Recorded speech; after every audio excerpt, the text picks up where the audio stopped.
His remarks are titled, From Pipe Dreams to Pipelines. Please join me in welcoming Hisham Youssef.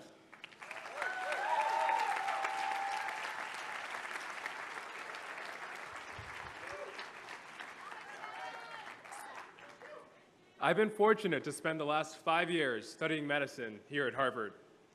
Throughout my time here, I've been at the forefront of recruitment and mentoring efforts for applicants from marginalized communities and communities of color, two communities that intersect more often than not. To me, such work has become a calling. You see, I'm Black and Sudanese, yet equally Arab, and no less than that, a proud Muslim. People don't know quite where to place me. And for a long time, I wasn't quite sure where to place myself. You see, we live in a time in which mainstream media and leading political figures malign Islam and vilify Muslims, Arabs, and African Americans alike. Islamophobic attacks, surveillance of my community spaces, racial bigotry, police brutality, and stop and frisk programs are all included free of charge with my morning coffee. It seems that each day, I have to justify my right to belong as an American due to some controversial segment of my identity. The solution I came up with was straightforward: building pipelines. Now, I know what you're all thinking. He's Arab, but I'm actually not talking about oil. Let me share a fact with you. There are fewer Black men in medical school today, in 2016, than there were in 1978. Think about that for a second. There are fewer Black males applying and matriculating to medical schools today than there were nearly 4 decades ago. This statistic is perplexing to many, but to me, it's hardly surprising. I think back to when I was in college, sitting amongst a group of friends. They asked me, "So, what are you going to study?" I responded, "I'm thinking about going to medical school."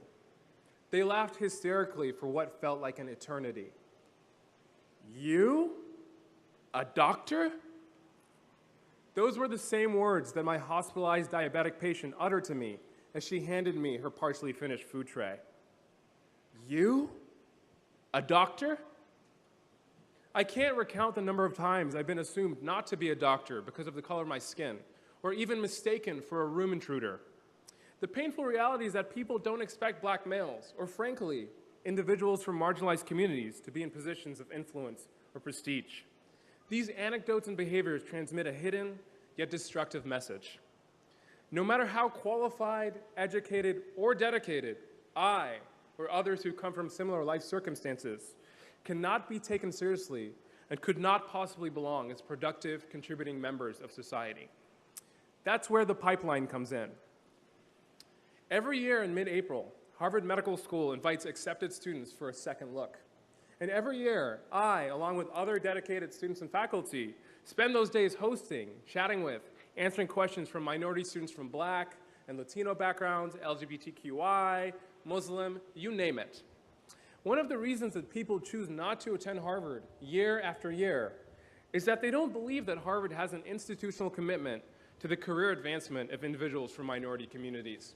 In short, they don't see the pipeline. Building a successful pipeline at Harvard means walking into a classroom and seeing yourself reflected amongst other students and faculty. It means walking into a hospital or research institution and meeting trainees, physicians, and other researchers from your communities who are 5, 10, or 20 years ahead of you. It's that moment when you can look at someone and think to yourself, that could be me in 10 years.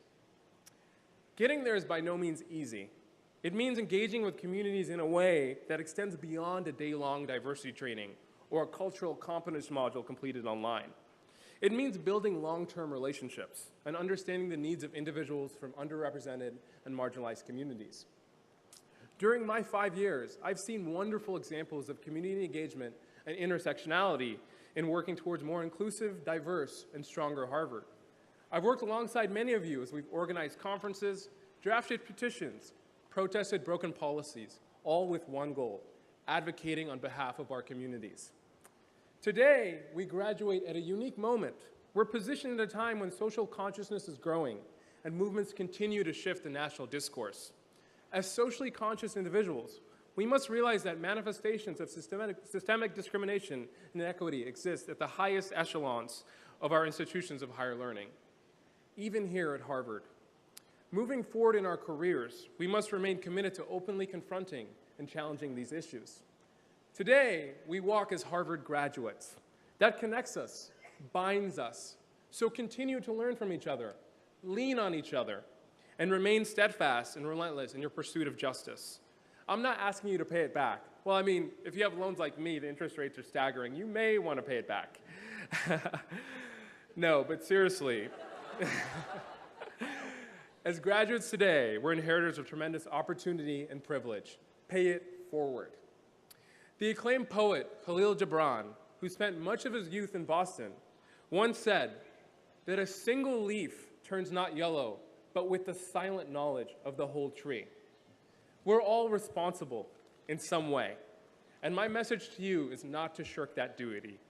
Don't pay it back, pay it forward. Send the ladder down, extend your hand, and lift someone up. Let's build these pipelines together. Thank you.